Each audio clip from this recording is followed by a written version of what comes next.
Okay, hey, my name's Baumer, and I did my presentation on saturated fats correlation with coronary artery disease. So the first thing that kind of got my topic going was that the coronary artery disease is the number one leading cause of death in the U.S. So I wanted to look more into what things cause it and what is it, how it works, and so therefore this is my infographic, and it is broken up into topics. First, I have what is a saturated fat, coronary artery disease, the correlation between the two, some data from some studies I found, and my references. So first, what is a saturated fat? The chemical definition of a saturated fat is a type of fat where the fatty acid chains all have one single bond. However, some examples we may be familiar with of a saturated fat is butter, fatty meat, vegetable oils, and dairy products.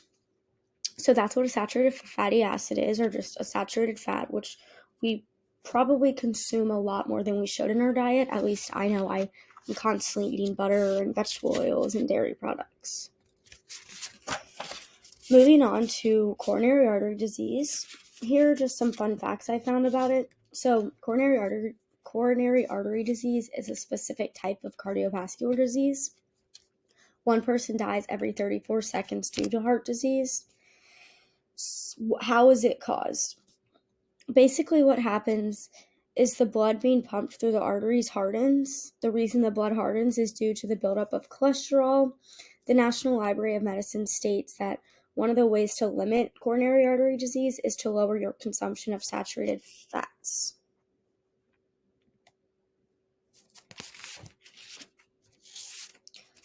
The correlation. Here's a graph I found that is showing an example of the specific types of fats and their increase the percent of mortality. Here we can see on the left side, there's a change in total mortality.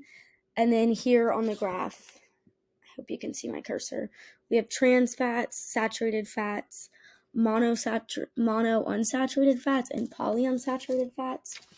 I really liked this graph because I felt like it showed a good example of not all fats are bad for you. The worst type of fats are trans fats and saturated fats, which I'm focused on saturated fats.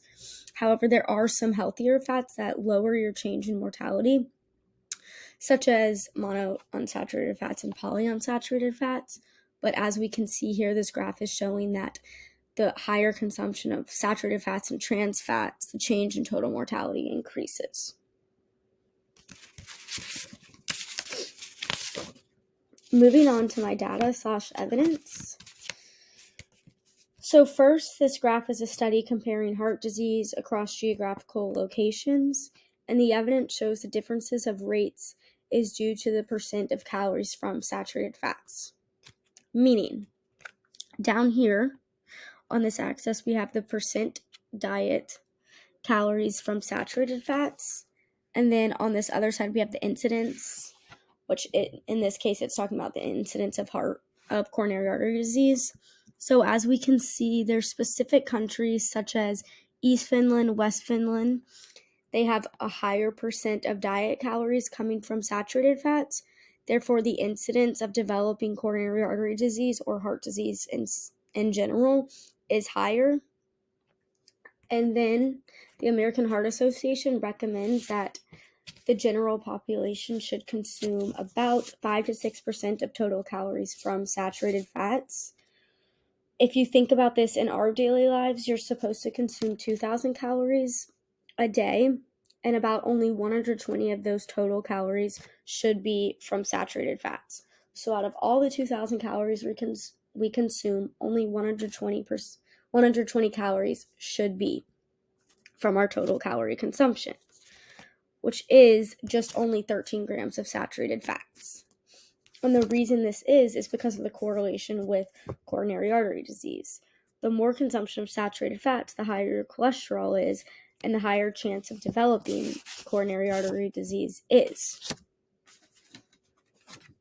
In conclusion, what I would like to say is, to live a healthier lifestyle, it is best to lower the consumption of saturated fats to reduce the risk of developing heart disease And the main reason that we want to reduce the amount of saturated fats is because when cholesterol is being pumped through the blood, there's receptors in your blood that try and block the cholesterol or remove it and break it down.